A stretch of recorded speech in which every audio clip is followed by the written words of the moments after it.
Alléluia. Le coucou, wa de kapli mia do kweda. De la Yesu mi da penao, mi kafu mi subo e mi do de ji. Me ko lubo de sia de le tepeya de asiume. Me bia wo ameta kokode amede sia de pagbeji. Wo mano me lana ne kema twa yijiu e ataye mi ko pe katangbre de asiwodo. We glona mi be aleke me de me hanwe e yo rivi na ne be amewo okuku de afideka e ne globe na ele abe ami bebe e yo kona de adon petame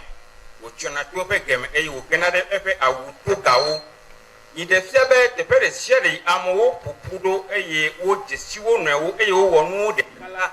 ngogbe de devana da me do gbedale ndoya e me bia be na be ngogbe de no va te pe ya le Yesu Kristo pe nu come me do gbeda me globe na be de ka o pe azan ya na ke ngogbe de gede ave be le nu wa mi acho dodoro ji ka wo pe apere da akona o gbogbo sia go pe nu se sia nu se yo ke me do ka pe to le dan ya la mi do gbeda mi ro se ro pe na o mi cho Yesu pe wu te wu pe do ka tan do me et mi do gbeda be wo bula ne glo katan do me le Yesu Kristo be nu come nous de ciel de yimia wala apeto me do gbeda be gboko ne damegbe ne alebe wa cheku gede apena o be ne wewu ale yike mi e bia go ha le vio Yesu Kristo pe nkome amen maulira groupe ala furene ni da kana mi cho du de sigare no ila makare jiba ya to as nuita mi va ni notere togbo ma kono ipa nyanovi dainto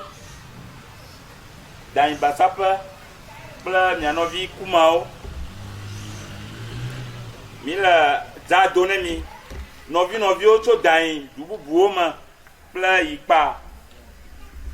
kanto ambli boma mila za donemi miawezon egba wona tokere va popumi ka mama de ikemi o ke mnya o matoro matio ye ipato to ka vi po mama eva ji mianovio de duta ka miatogbe ikanya ka vite mezio mama gbedza bla kosipwe mama gbedza ava dzi mia novio de kuma eye mia mama kosipwea ava dzi novio de dain basapa ka egbela pomea abale yike mi nya ba ti ma jofa ma kpana o bo na le yi kakaka ava zua togan ka enu aje goma vira bo agbala pomeao viao va to ba enu aba lolo pomea ba lolo eye odiba yo atrova kunwa ege etia je goma la e yo ba akpo yo mamao betropa kadodo nwe onyo lenye be ojio ocho tepere va jio eye mawirao enti agba oche ga jivi vio pe vio e mizupo mala ne mi trova be yo va kpo kunwa ge mama to la makare jiba jijogare onyo zigare na mi va populela kunu ko emi wana egba jogbanyu to la maganya jogbovo e ba popu mi o ka jogbanyu ta mi a mo nu popo atogbana kavi poma titi ma tapanola bo ba de eya onu na mi lekenu o jagoma to dan ya o to gbere mi kuma o to gbere mi me chantre me un kuma sinya virkano mo ne prombe gelia lo mo foma kado foma tu boma asi dan basapa le kumanu egbela edzro no nya ƒoƒu nya no ho o dzire tu takla mo dzira kpela nya kpela nya wo ɖeka ale mia ɖo fi na newo ale mia ɖo fi dukɔwo tse nuni kpɔ ne mi donc ne mi wo me to nam la ate se da ko jo ya fo me sia nya ko mo pa yen lomboe vio yo ne mi nya togbe la me ko yen beyi lomboe ni bro yi pama histoire ba yi ma de wo haro alo ma wo ye mi bro histoire de yipa he mi bro la yo amara mo ko mo kajabayi me vila de kanya beyi lomboe ma to se ke ya pa mi beyi lomboe so la nya mi am togbe le mi am fo mo yo ple apono ape khonu so dan gabi ya akọ tuga me vila yo we ro no ya o ji vie mo ton mo ko nya kavi chai li agomosi menya kavi ma ji ma vio yo nya abochi bra chonwa ya kavi ji me wa abochi ji so abochi la eji ajo emi yo ni nyawo ma agborane la yo ma abaji tupia eje yo ma abaji kosi awon ti yo mo ga lo kosi ronko le kosi ronko mo gbara abaji kosi poi emi nyawo ya me robert na ne e ri nko mi re nwe mi ifosi ko le le kosi po mo gbara abaji kojo apeli tade ifosi ko le ja tadi ke dola gara me po mo atu po mo la gbogbo ma te pro ya sia le bebo ya kala nto bo la onyo ni doctor banu dai basafa amo suponye e mo gbara bo ma gbara dai gbara me doctor onyo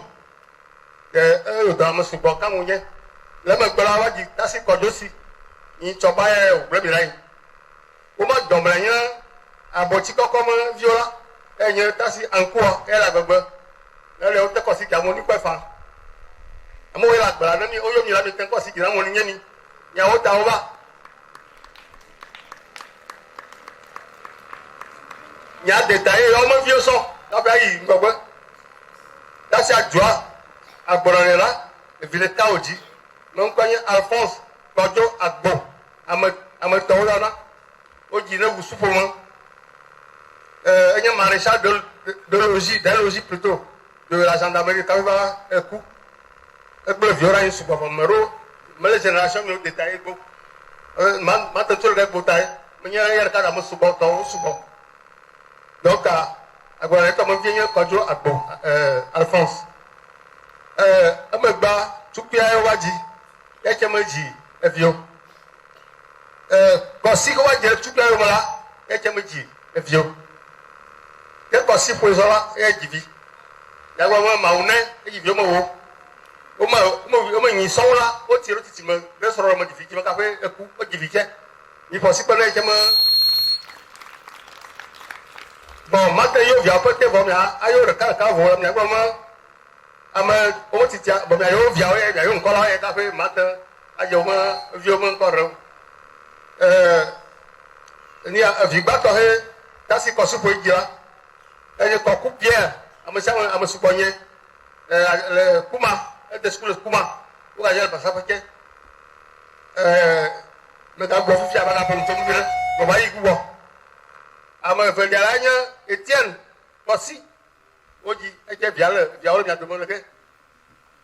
e to le alanya Robert en le alanya Maggie e o mo ga le en atolia solanya Léon nieta na be ale nte ko si joni nye nte to fa icha ho koro me onyo eyo me ala e ba nye Kofi Leonard enya okay emira agbete la onyo aba o na mo ntete me ya koreta me a o eyo me asola Leonard yo me nye Valentin to ba gro mi rai e je bi mo ton le si après ce soir là il y a photo Barthélemy Ati ne le mia do ma ni ko si ki mia fo si ko ne yo ma no me jela no na se mi ka mi no ke gbe ya wa ya ke te ba te fo ro nyo ya ta si ku ya ta ko mi ta me bela ama henye me gbe sa ma fo nto ma re eni ale o mo yin hela gbe mo la yen ati koku die e la ye me vi la akora e ma e me vi en to nye inspecteur de l'éducation nationale ba yi e gbe mo ka ni atomo akenya honorable ati masa ta te mi ko si bene ati masala mi anyora ojo nyon mi asegbero mi ko mi le fi ga oji fi ko si oji a de ka yin lo de ka pe ko yin lo me to ta ji bayi bo mo mi agbara yo bro ni de ka yin lo o ka gboro bo mi ayin gbogbo so vi mi onye tasi me viola o ma domre so la ye nye ti anya le frère neveu mi mon neveu ati ba telemi ya ka possible que nya enar kunyo e do yin directeur de société e toro jo o mo ra mo le fakanu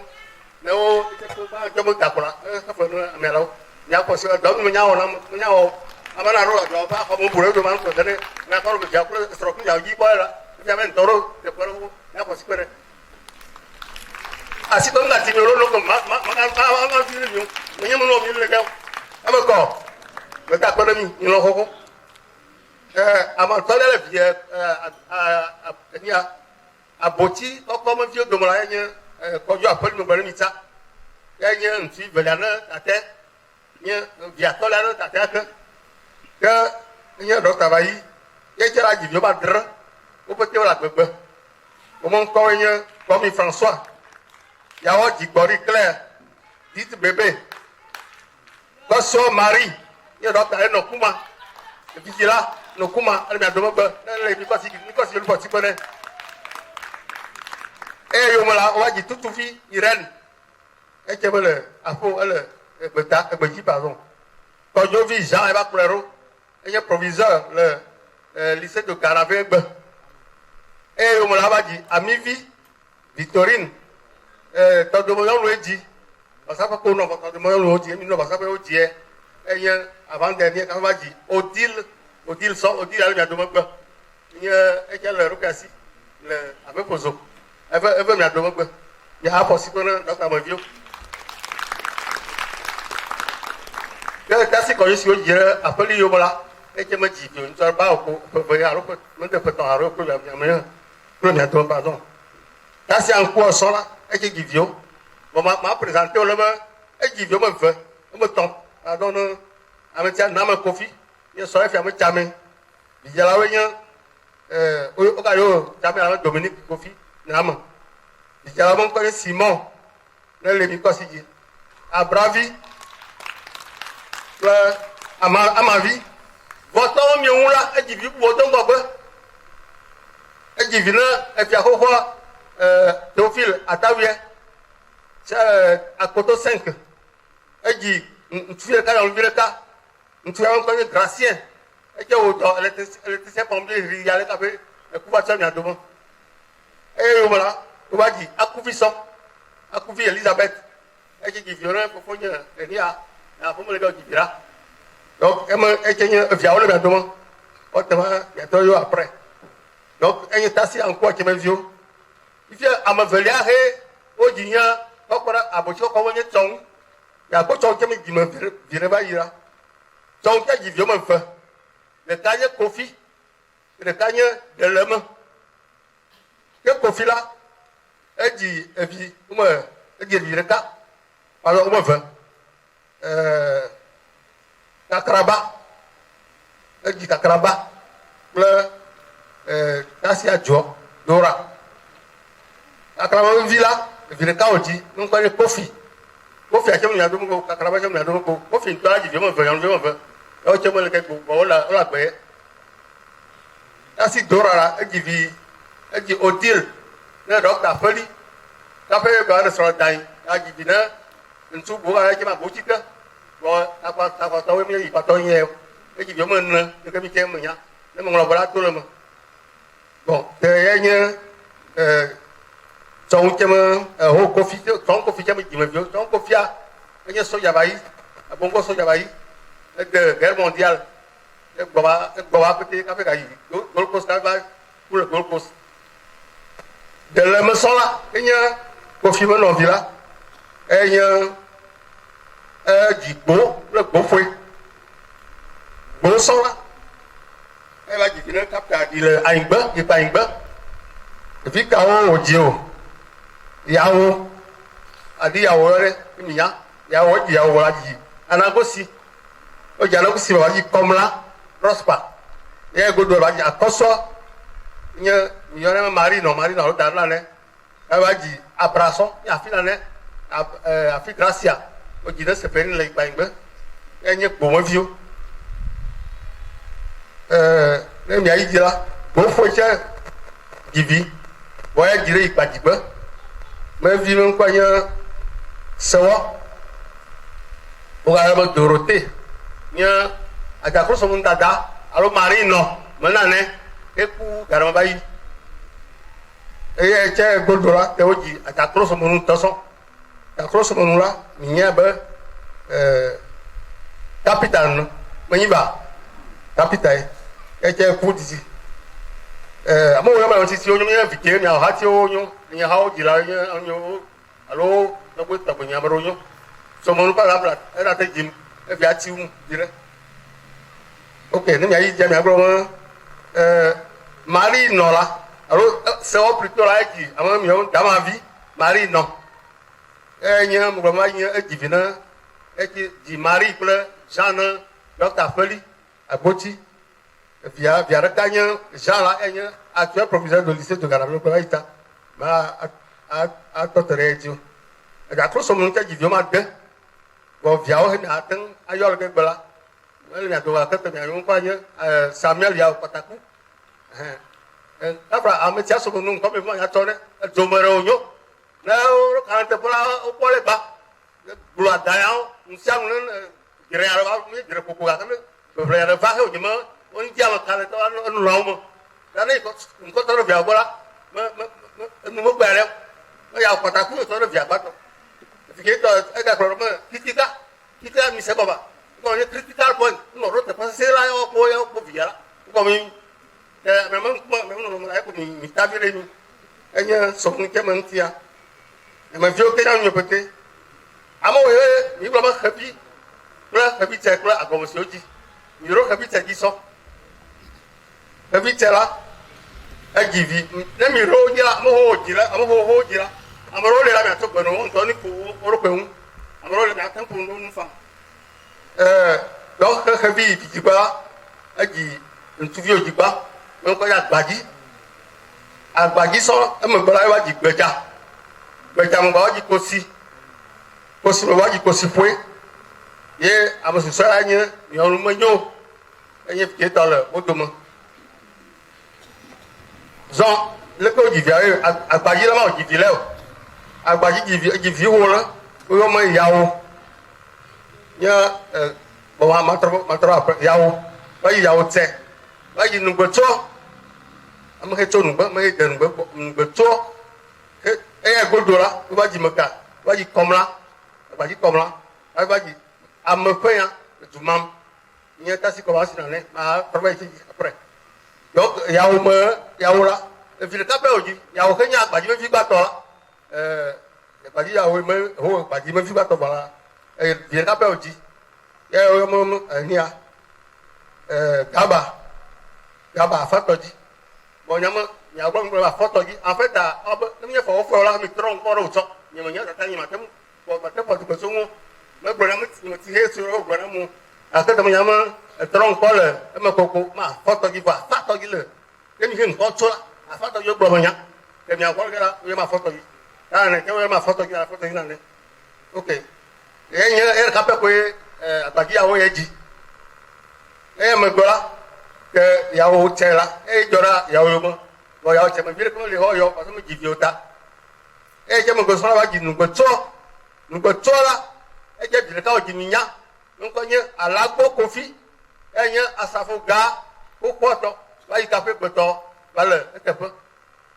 safoga tse no yi be gblɔgblɔ la mete ŋu etso ɖe ɖe ame se ɖe wonyo wɔn teƒe va yi zi ge ɖe nyakɔ la nu ne ko emegbe la va dzi kɔmla sɔ gbadzi kɔmla tse dzi viovi ɖe meviwo nye fɔfɔe nye etɔvi nyɔme nane nɔga ni ma ŋlɔ nyi eye wo me la va dzi aƒewɔ yi mi ye kukuwo la ne ka tse ka kutse aƒewɔ yi eme kɔ ɖe mia ne ka me ka dzi he o ne tse ka kutse ɖe aƒewɔ yi ne kutse aƒewɔ yi ne kɔ mi emegbe la aƒewɔ yi me va dzi adzɔ ele mia dome asi adzɔ le ni kɔ si gino ni kɔ si kpe ɖe.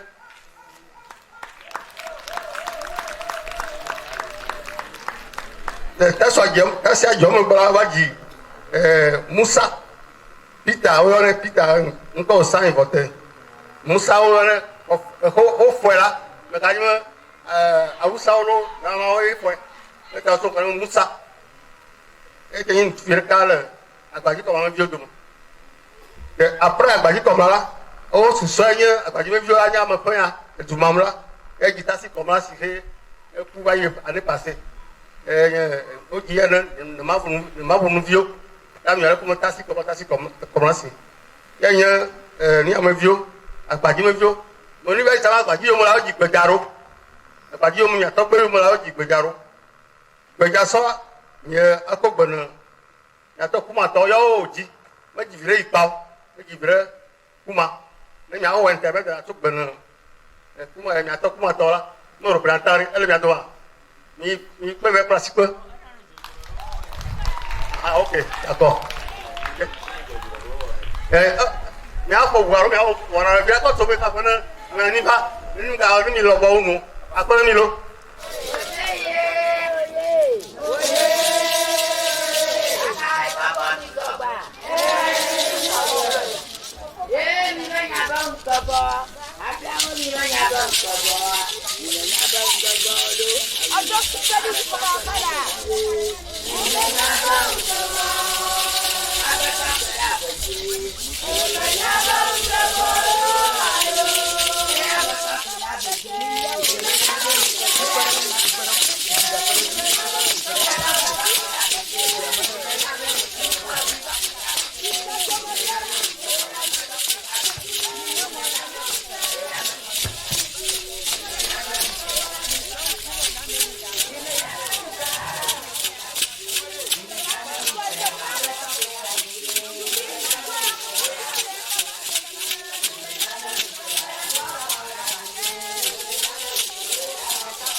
Penami,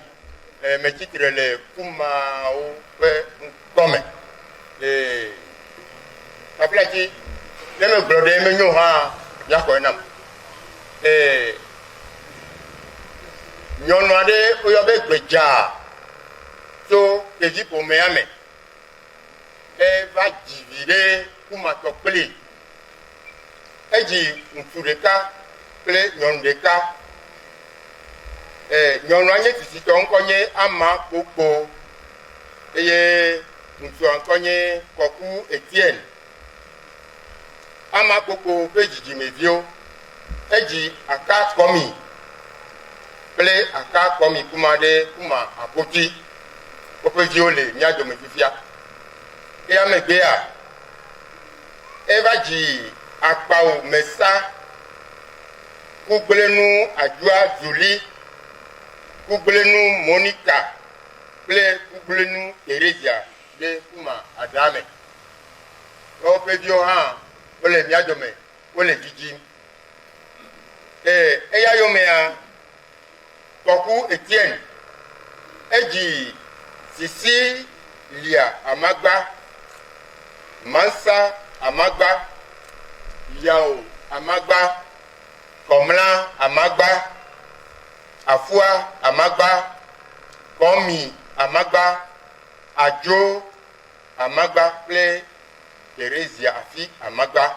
de Kuma Topli amesi okata gbogbo to le miadomele Afi okata ha o le vigim le mi mayi ngogbe sokpo wa esanye miamama gbeja fe jijimele Kuma le Kuma Topli Kuma Adame ple Kuma Apoti lo Akpenami lo Asikpa Akpenami Asikpa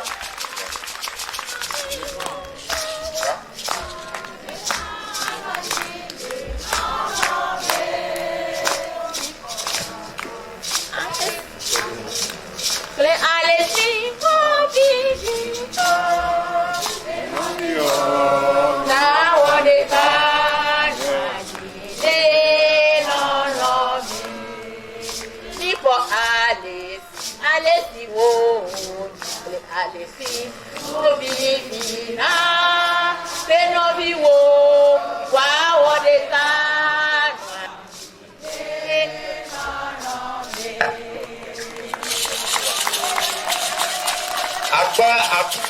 Akpenami medeku kutane nanyire Akpenami medeku kutane nanyire imega dijile mi agbo enu joro mi ba ibu na nyano no etebe jiji ate fifi he mi gaba le totro kata mi gaba je nyano no kore ejo jinam ha biere la sin o mako aji ma to don se nya o me yo kata kule tia be asa emi lo ke nyedo la adaun nyedo la o mau na irami ni da pena mi katang keke nyedo la adaun nyedo la o mau na irami akpe yave tonye akpe yave tonye akpe mina mi wo de ka ne no yina mina mi wo de ka de no vi lo lo me mina mi wo de ka ne no yina mina mi wo de ka de no vi lo lo me dijo ani dijo tu mi egbe dijo ani dijo tu mi egbe dijo ani dijo tu mi egbe dijo ani dijo tu mi egbe apa oh yawo nam asikpemi ya ina ya afiche yawo cholo kuma to no bazere no kuma ama he ko no mo kan yawo ama ba yawo eyen tubi ba tan tate ko ku ye ko yo ba yi se ko ko etel pardon mo bi tubi ni yon ta ya da sisio ni ta yi wa ke mo ro ka ta la ye yawo no yawo le ya mi de ko la kuma se no ka mi ni na no ni très bien da fie la enya ama ko kuma ma yo bi wa ji ta tere apoti wa ji oro oyo moni karaba yi amo ti pre mi la o nyama ya ta si le ni arabo yo mo ta si monica ila sa ro le ga ba do ni aduma mo ta lo o mo ta ya o ta ha ya fire ta lo no na la do o to mo ile mo yi mama mo do po diro anya sa ba ko mi ami ti wa ti ro mo mi ti la mo nya sa ya ga bo ka mi se ko ba mo ko le mi o ji jo a ji jo je do la mo ko parce que on me kana ora jeto do ni ho mo da me da in tom la di e per ta plon do ya ko ke ya ko e ya ke mo to ko pas e ke pas in tota ko bola e sa mo ten e va ya e va ra ah okay a we ni mo gi bora ni posi ko ko be e da ko ma gbeta e ke to na le ma fo ple e le to si nu wo ye ka pe ga kra o enya kpɔ edagba tɛ ne nia yi yire yɔm ni gblɔ gbedzawɔvi mi oyo ama popo yɔnutɔ wa ye tsi atɔgɛ kaƒe wa yo kɔku Etienne oyo me viwo ne mi wole mia dome ɖe ƒometsi ma ɖewo fie mi o bon yɔnutɔ ne kenya ya yi dzi le gbedza yiwo me la va dzi kosi sɔ me nye kosi o kosi tɛ vi ɖeka ko mi nya ne ya yi dzi aƒetɔ mɔbu tɔgbe mɔbu eyi kpanyigbe enye kɔsi kɔkɔ tate kple Bruno kple kɔsi yawo tate ɖe eyɔme mɔbu la wo dzi ne yi ti ƒome le aluku ƒome wo dzi ne yi ti le yi ti ke tate me ŋkɔ me ƒome ŋkɔ nye aluku ɖe nye kosi tse ifi sɔ kosi wo dzi yɔnu ɖe me va yɔnea yɔnu wo dzi ɖe kosi yɔ me va yɔnea kosi ƒoe esɔ kosi ƒoe ɖe eva dzi vi ɖe basaƒe ɖe menye na gblɔ aɖeke ne ke wo dzi ɖe eviawo le nua ko woɖo ŋu wo kele basaƒe tɔ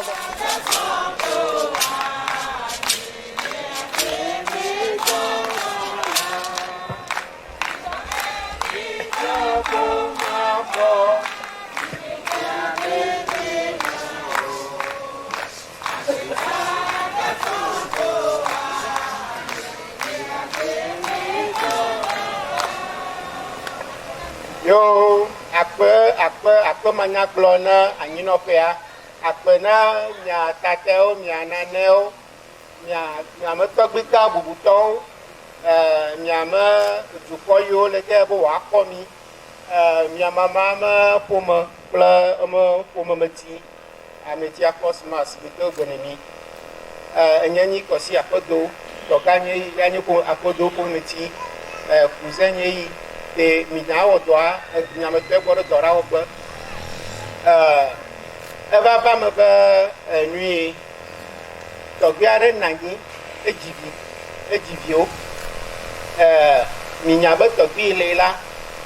evia dometɔ ɖeka tɔ bobi ɖeka tɔ tsiu emiawo la tsiu me dzidzimeviwo minyo tsiu la dzi Adam dzi kɔnuga dzi agbotɛ dzi sowu dzi aƒedo yi le la ya dzi avuse te minyatse be avuse yi le la tɔgbi aɖe menyo la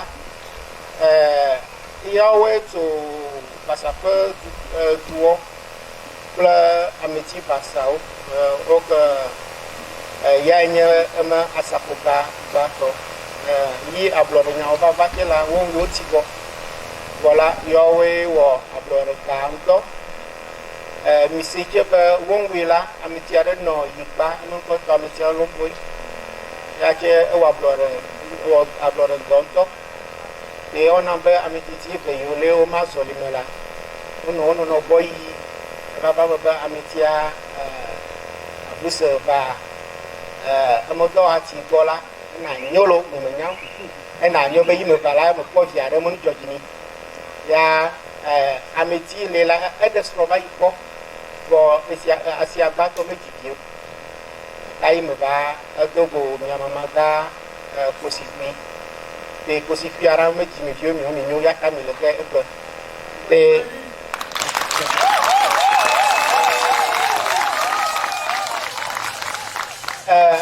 kotikui kple tataga avuse la ƒomevi gbatɔ nye kokoroko ameni deve kokoroko ameni devea eyometɔ nye mama afuwɔ eyometɔ nye kpɔdzo amametɔ yiwo le la ya mamaga alo nanyega kosikui va dzi te le dzidzimeawo nu la mana mianya be kokoroko la edzi vi amene edzi afi Lydia yi ke va dzi vi ɖe kpetɔ le nyui wedeme me edzi Stefan Kɔmla egbegbo ya tse eɖu asaƒoga va yi le Tɔgbiga Tegli de ŋɔli enye su canton na Tɔgbiga Tegli de eyomelawo dzi kɔsi Augustin ya yomelawo dzi yawo te wonɔvi kokoroko nɔvi aƒua la matsɔ egbe na aƒua me dzi viwo la noni ɖewo ɖokui nu.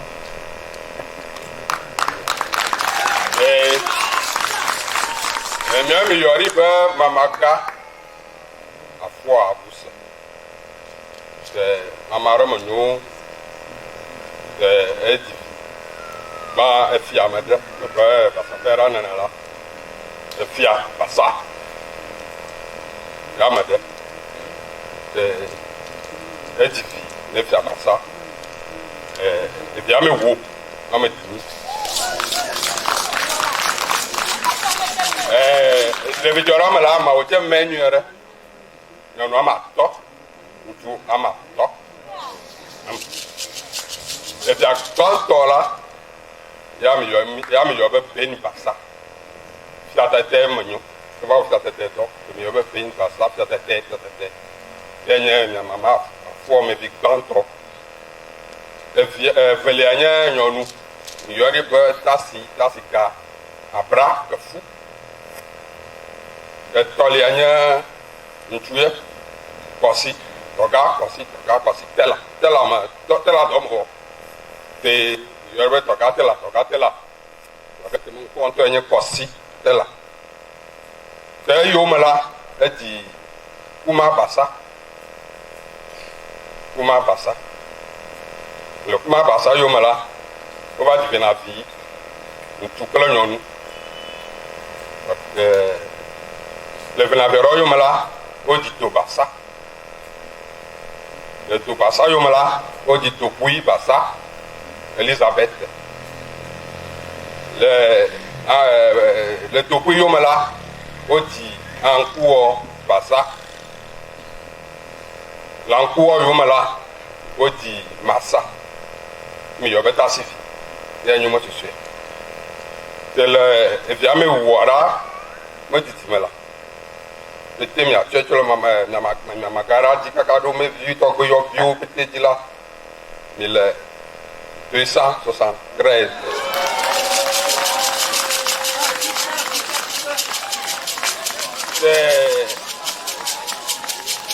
Malheureusement evidzarawo woku sugbɔ wakete gbe mi le ge legbe la nyɔnua me tɔ ye susɔ le me viwo me wo le mia dome tse kple wo mama yɔviwo mo mama yɔviwo wo le mia dome gbe ma dzo yɔ wo ɖe fia gbe wo wakete mianya be mama gã afɔ me fa eva ɖe fia basa ame ɖe ame didi me yome kple ne mi le lo kolo te miatsɔ gbe na enui miatɔgbi kpɔdzo me edidi ne ma ɖe wo me didi me wo fia ɖe mi akpe yo me da pele nya dometɔ ɖe sia ɖe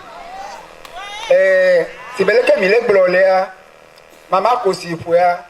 evi leke wo gblɔ va yia evi wɔme etɔ̃ me dzi le te wɔme etɔ̃ la me la kɔjɔ afuse nye susuatɔ wo ɖe parce que me benjamin ŋutsu ɖeka va nyɔnu va ya ŋutsu ɖeka sɔ bele dɔ la mi n'oka ɖe wɔme etɔ̃ le kɔjɔ afuse tɔ me dzidzi me la edzi vi wɔme enyi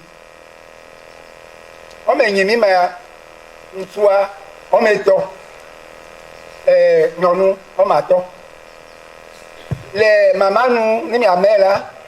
le dzidzime nu la ŋutsu amegbãtɔ yi me dzi nye evi la ye nye nyɔnu yɔ be augusta ame ɖewo yɔ be ŋevi ame tsitsiwo na nye ame evelia la egadzi nyɔnu ke etɔlia la edzi ŋutsu ya wòyɔ wo be govina yi ma ga dzi zɔ la eti dada yome eva dzi venavi ke ŋutsu ɖeka nyɔnu ɖeka si be leke dada ke dzi ene ya me megbe la eva dzi nyɔnu yɔ be masa yi le dzi avɔzɔ la ava dzi venaviwo yi kplɔ ɖo zɔ la ye nye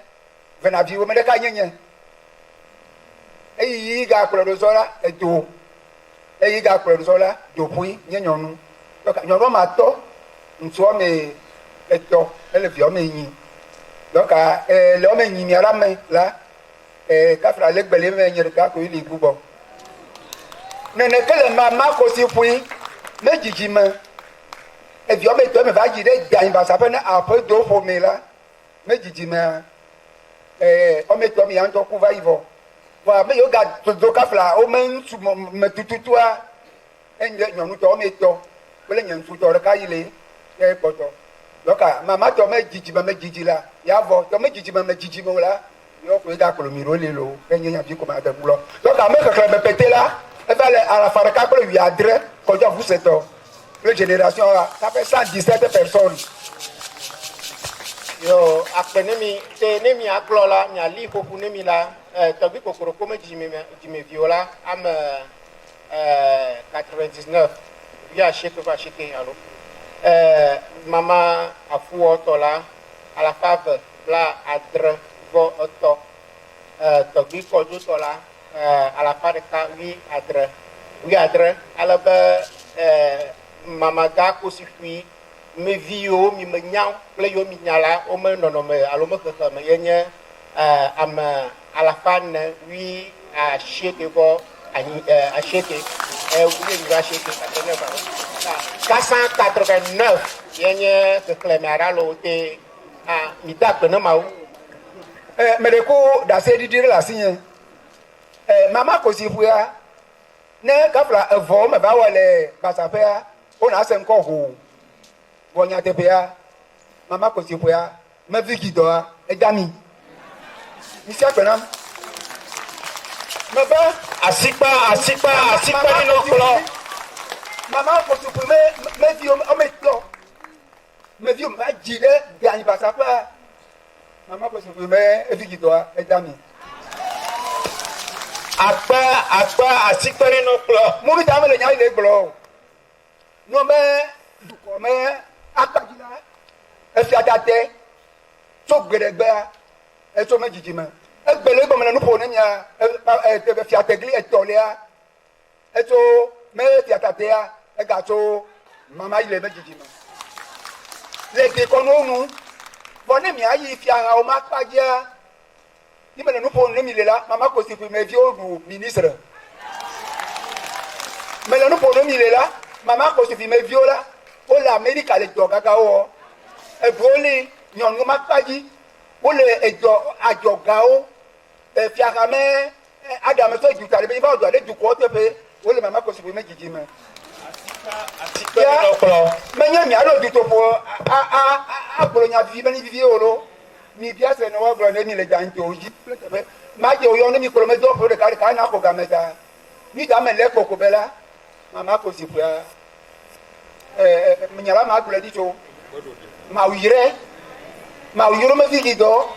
nyitɔ ne miame viwo tse ɖe ne nyiyirewo nene ne enuƒo yi gadzɔ tɔ me le tsɔ gbɔ lo etɔ yi gɔme lo metɔ. Amen. Akpa.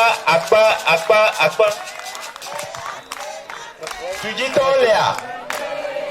Yate kpere miawo vi ɖa. Emiate kpere miawo vi ɖe la tɔtɔ ni nɔ.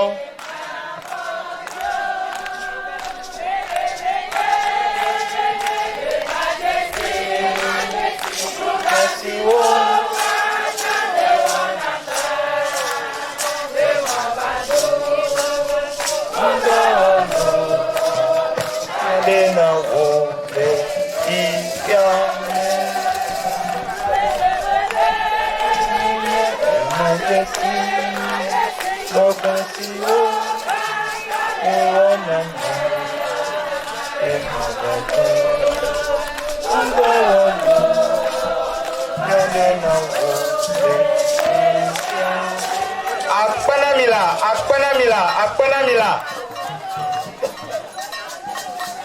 Tuditɔ ele miagbɔ ya de dɔ anyi nɔƒea me.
oji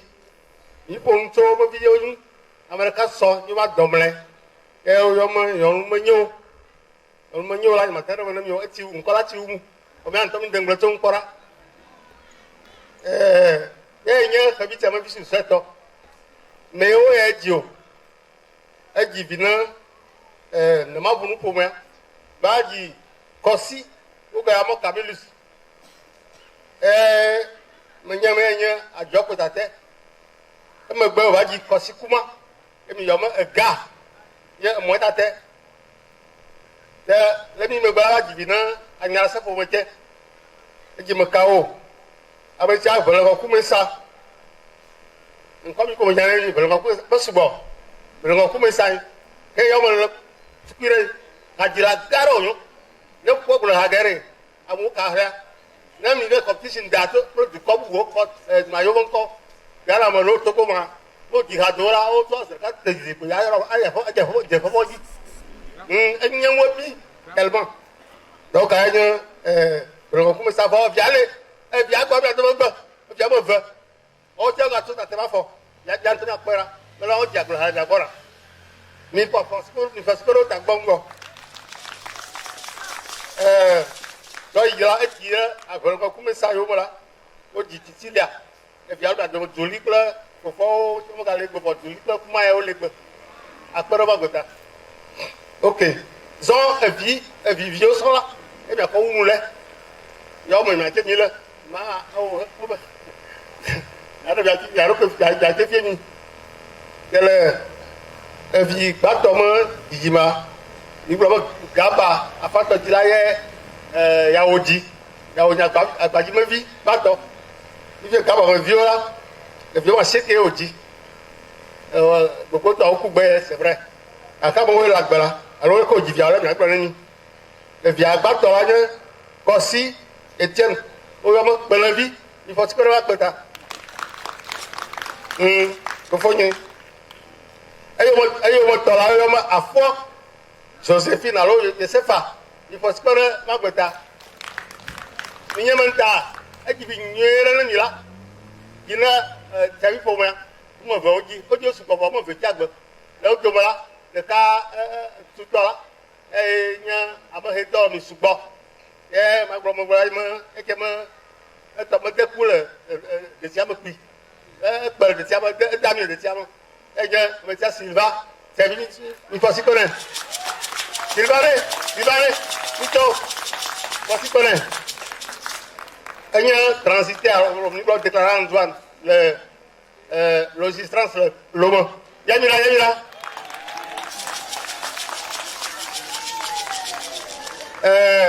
ba kama sɛm fitike le mi ko nye ŋutɔ me do gesi de la de kpe fu sugbɔ ɖe wo va nyɔ kokoko namre kana mia viwo mi le wo dɔ le ti la wo mɔ nam quoi enye me vi gbe ɖeka ele université yi va tu papa gari kebe asi ma yi mi le lome ga ya te va 100 francs le kɔsɔ na e be kɔ ne na tɔ mi kɔra dɔwɔla lo 100 francs me kɔ ne ne va nyɔ ne gbɛrɛ me na duya me na gblɔ ya ɖe dzɔ ami nyɔ me na tɔ kɔ be do mi na fara ba la zi bi kɔ ko Israel viore ma wo ka ɖo wa fa na wɔ le aboyo me le fukpekpe ya te fefo me tse 430 na yɔ wɔ le yi te tɔ gɔme ma wu ŋutɔ enye meno ŋutɔ mi nye ŋu nye ɖe be yi viwo la nenu alfa ne menu aboyo me wo ne ke ya teƒe tɔ ye wo gbɔ dogbe ayi aƒe la wo ga wo 40 ƒe blane mɔxɔ zɔ ƒe blane la wo zɔ ƒe blane kafe ɖo nu mawu ɖe menya dagba ku ɖe ta bɔn Israel gbe ne Israel ɖɔ si ɖe gbe wo dze ɖɔ si ɖe gbɔ la mele ne ke wo do ka ɖe wo ba na ʋu dzo na wo ŋusia nu la amewo ne ele gbɔ ko yɔ nɔ ene wo kplɔ no ke le mi to mamevi nye me donc n'ame ke fu la etse va arriver na koko donc nye vi ɖe tso vi tɔwo la ta be ƒoto na yi le ŋgɔ etse kpe fu wɔte gbe la ba be eta ɖe me mi ya tsɔ le ya yi megbe meda kpe ne le nia Sylvestre nane yome la wo va dzi fofo nye ɖeka yɔme yawo Alfred etso tata nye me nu fo tata nye la ƒo nu agblɔ me bon agblɔ ne ko ƒo nu ewo politique dɔ ke ba yi Mais nyama nye kiti le secrétaire le ikalge. Le to koblore. Nyama ti tout ka fe koblore. Le pas d'ailleurs le signe. Ya o koblore. Ni me rom ku je ni me. Bana o ba le di pour que tolo colonisateur o bala. Pro so javola.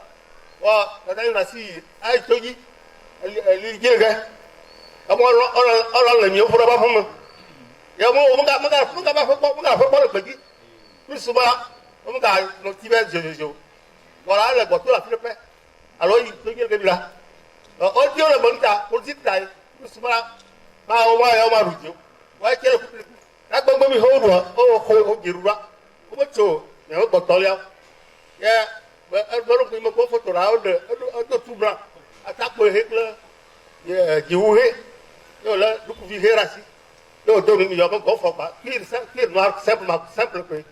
Yo de comme apa wi hera. Yo la lu vira si hola, yo le photo. Ben mi ho ko indépendance yo le photo mi. Yo la photo, le que en que tomi comprera, yo le si le ya, mo le ko sara photo no. Amu to do mo to mo ka ba su le ko. Donc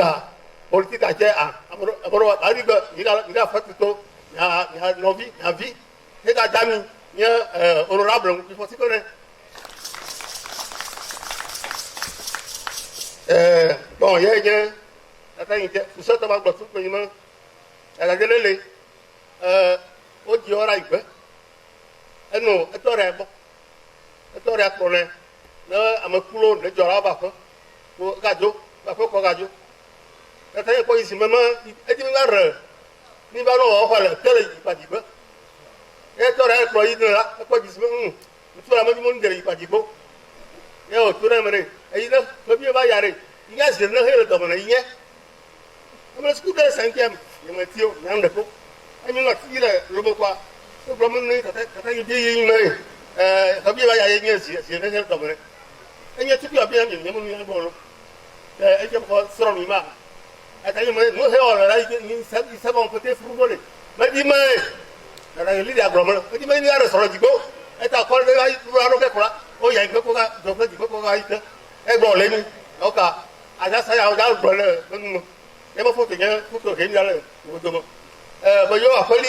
il y a comment faire tout pour moi. Là, il faut comme il y a tout pour que vite, comme une corne là. Là, il y a comme un peu de va dire. Quand on y a que villa, man, que pour le pour moi là, est auto encore pour moi. Donc, la terre a tout que vite. À beauté, il faut ça tout que vite. Hade, il y a plein de trucs qui c'est donc là, pour moi, toi, il me l'a dit, relever, et il y a jamais rosé que tu vas, toi, il faut que nous sous ça. Il y a nous voyons, il y a au tête là, et il y a un maître qui vient. Elles ont à la bosse à sa poêle, il y a une va que tu as un robot qui vit. Et il vit, Marie, il y a un macro coffee, le cinéma à Bobo, le temps soir. Il y a comme la main là, on va faire du vie. Le maillot là, mon ami, ma si tout bon, donc il y a un qui va faire du vie, à top, le tataïen. Maillot mon quoi, ça, dans la vie, à foi, il y a Alfred, Christian, Jamé, Jamé, Jamé, Yomohe,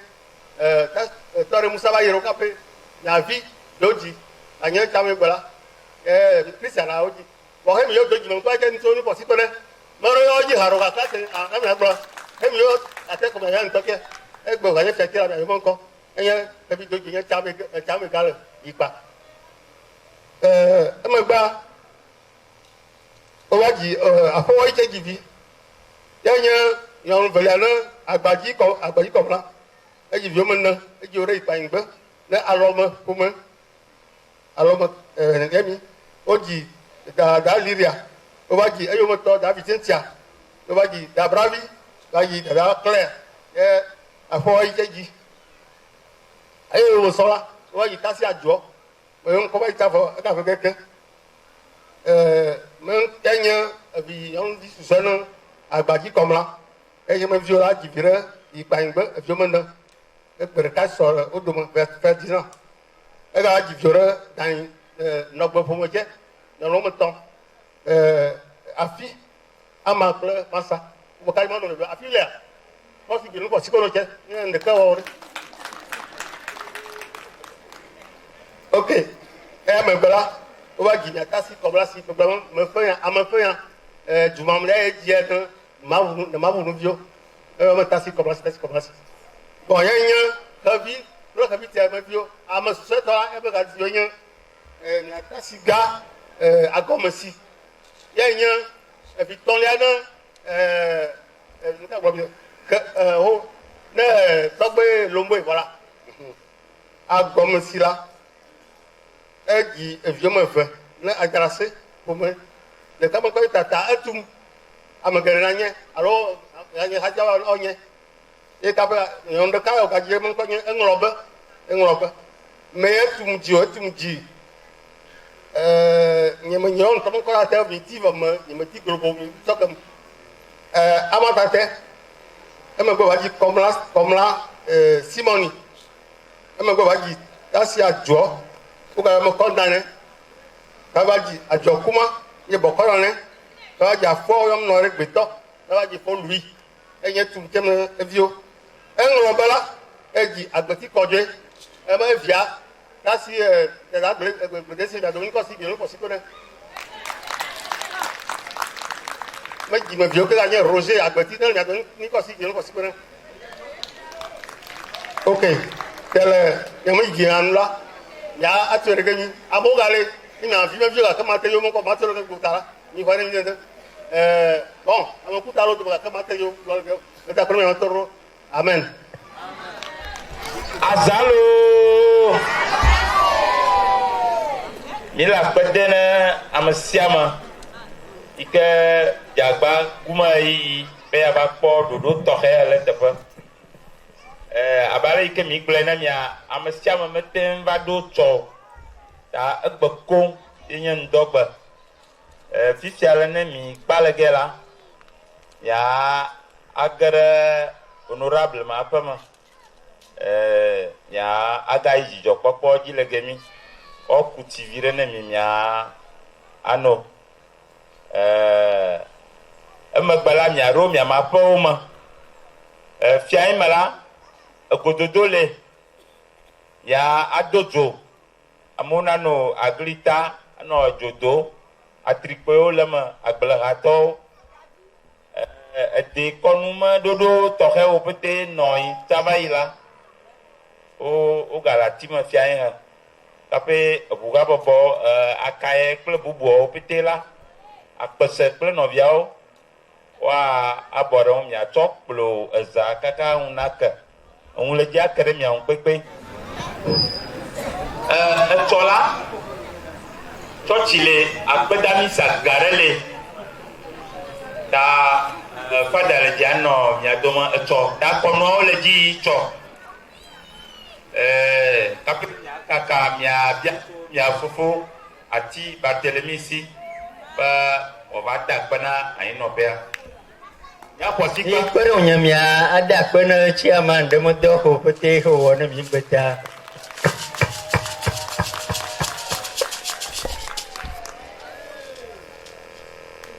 ma yi dzi ada akpe ne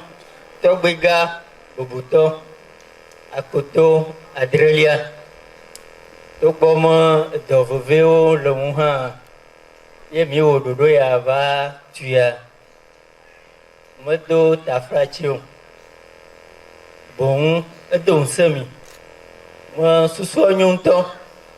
wɔna hefuma me dzɔ le yi me canton me kpɔ va yi o ke ne miate ŋu lé be nɛ atu eti nɛ etea na avu ɖe ŋu wònye nukpɔkpɔa adzɔ dzi ne yi geɖe mi la gbogbo adze le miawo tɔ si nu wɔ mi di me mianɔ ma kpe de nɛ menye yɛ ɖeka yo tɔgbe sapatri kpe ɖe ŋu tɔgbe nɔ gbedzi hã va kpɔ nuwo teƒe kple mi tso ŋdɛ ke ye wole mia gbɔ kaka va de asi ne wòle be ya ke meɖe kuku ne mi me mi ƒo kpe ne wo akɔ do ŋusẽwo nam mi gblẽ me etsi me dzɔƒea egbe megba le sugbɔ ɖeko nɔna lé vɔ ne mawu ve tsia nu xɔ tso le to dzi kaka he ɖo balime kɔa balimetɔwo ke ɖe atikutsetse nyui ɖe ŋu ke ɖe kesinɔnu gã ɖe ŋu edɔ he gɔme mi dza miame didi gãtɔe nye me ni va zu nene le tsɔ me miawo mi va le yiyi vɔ mia viwo miame viviwo nasi leke wo ƒonu tso mamaga gbedza alo mamaga kosiƒoewo ŋu eye wo me viviwo va le ŋkuɖowo dzi gba mia hã mi di me ŋkuɖo dzi mi ni va nu le eƒe xo xe gbɔna me mia nɔviwo tso kuma kple basaƒea wo diplomasi kple mi ame veve yiwo xe le wo dome xe wɔ ɖe wo fie mi aleme ne tsɔ mi va yi mɔ dzi xe va ke ɖe wo ŋu miava dze wo gbɔ ta wolɔ nu ɖe ke me ne mi wo meɖe wo fia tututu o ke ma aɖe kuku togbɔ ma akpede me le hã ma ɖe wo dometɔ eve ƒo fia mɔzɔlawo ame yiwo ne le Togo la nye ma ɖe yewo fia me ɖe kuku ɖe ta vɔ ame yiwo xe le duta ma aƒo nu tso ame wɔme eve ame gbãtɔ ye nye Fokosi Junior aƒedo University suku kɔkɔ nufiala ye wònyɔ le Amerika yewo kple me aƒenɔ wo le mia dome egbea ke ma ɖe kuku ne Mrs. aƒedo hã me miawɔ standing ovation ɖeka no miaƒo kpe sese ɖe no ne mia dometɔ yiwo ke akpɔ gome le Amerika yi ma wone le meŋkɔ ɖe tame sese ɖe ne wonya gbe va ɖo dedzi kɔa wole nya sese ɖe biwo gbe mefi ka yie le o ame ka gbɔ yie le o me phone nɔba ye nye ka o ne mete ne le dedzi o kɔa me ge ɖe Amerika o ɖo ye nya nikɔ ɖe ma to ne mi ta ele veve ɖe mi de akpe ne mi te na ye ame velia ma ɖe fie mia ye nye aƒetɔ Yves Tublu ne mi se kɔa miaka ɖe dzi ma ɖe kuku ne me ne gogo ne hã ya ɖe kokoko na nɔ si wɔ agblɔ ne mi Afrika du ƒoƒuwo ke mi yɔ me Union Africaine ye me dɔwɔla wònyo ye wò représente wo le Niger ma tso gbene la enya sue ɖe na nɔ si wɔ agblɔ ne mi enya tɔxɛ aɖeke me le asi nye o vɔ ma da kpe ne ame yiwo ke pete yi ɖo susu le yi dze nui le gɔme tokpɔ be leke ame sia ame kplɔe wɔ masɔmasɔ ɖewo le me hã la susu aɖe nyo ye nye vevetɔ miali ɖe asi veve aɖe ne kuxi yiwo yina te ŋu va tso me va la megaɖe dziƒo le miwo ne miawɔe ne nyi zunu gã ne amewo nyi se le duta egɔme nye be nɔviwo ya la enu mia ɖokoe akpe na ame sia ame le wo. Akpe foyi akpe. Asikpa. Ke mawu nu ada akpe ne ɖafɔ dukɔ me ame yiwo pete tsa va kpe ɖe mia ŋu le gbe me wɔna me. Mede akpe ne anyigbe tɔxo pete hã va kpɔ gome le kɔnua teƒe eye miatɔ dzigbetɔ nye me le akpe de ne mi gbe ha ɖo miawoe le dɔ dzi egɔme nye mi ga ɖo gbe fia ye xe ne mi ɖu nu vɔ mia do go ame yiwo pete ate ŋu te agli ne mi ame yiwo pete ate ŋu adɔ dzo ne mi ame yiwo ganya nu tso agbleha ŋu nyɔnuwo me gbegble he kple tɔwo petea mianɔ lɔ dzi ne miame egbe va ɖo mia gbɔ koa ne miaƒo asi akple ɖe mia ŋu ke ne mia nɔvi ɖafɔtɔwo kple anyigbetɔwo hã meyɔ va tu ɖe dzi ne mia o akpe ko de mi le emɔ le azã me na ame sia ame akpe ne mi le o chairman akpe le eyati susɔe ho me gbe la ya agatɔ egbe na mia nɔvi kɔku ne wa aga da kpena mawu ne mi ekplɔ mi kaka mi wo wɔna wɔnu le ŋuti fafa me ne wa ada kpena mawu ne mi ke le akpedada megbea miaɖo ta honorable ma aƒe me akpe. Ela Yesu mi da kpena o mi kafu mi subɔ yi mi do ɖe dzi afi mi adze gɔme la mi yɔ eye nyateƒe ma ne nɔ kple mi ne donu mi nusẽ be wɔnawo katã va nu wu ke azɔ mi kpa gake menye le nukuwo me o megatsɔ ame ɖe sia ɖe gakɔ ɖe asiwo me ame yiwo tso didiƒe kple kpuiƒe eye wotsɔ ɖe le me wova kpɔ azaya teƒea medo gbe ɖa be na be wo ŋutifafa nakplɔ wo ɖo le Yesu Kristo ƒe nukɔ me na be emevi ɖewo nava be amewo nase le aƒe kple gbe ale be woakafu wo nukɔ míeda kpe na wo geɖe le Yesu Kristo ƒe nukɔ me medo gbe ɖa le amen. Ke xevi ƒomea wɔ ɖoɖo le be ne mi tso le gea yewoatsɔ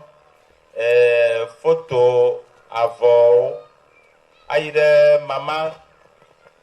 mama titia be aƒe me mia nɔvi yiwo tso dayi kple kuma la wa ato ge mi akpɔ le abe musée nene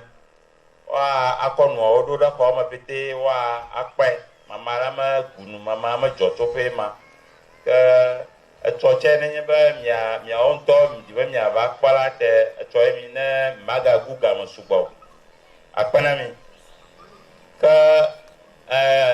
le dzi la mia da asi le ayinɔƒea ŋu.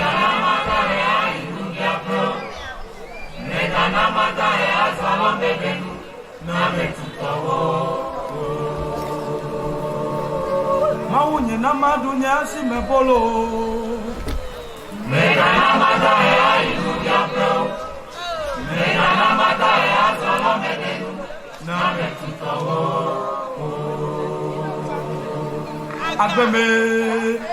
Agbeme na wo sese nama. Na ke nu wo ko me do mu do.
Gare me nyo na mi ba mi vado yikpa nɔnɔmewo le edzi yi enye ye le nuƒo ne mi ankɔ nye kɔsi aƒedo tso danyi aƒe yi me mamaga kosifui xevitse me dzidzime vi ɖeka kokoroko ameni deve me dzidzime vi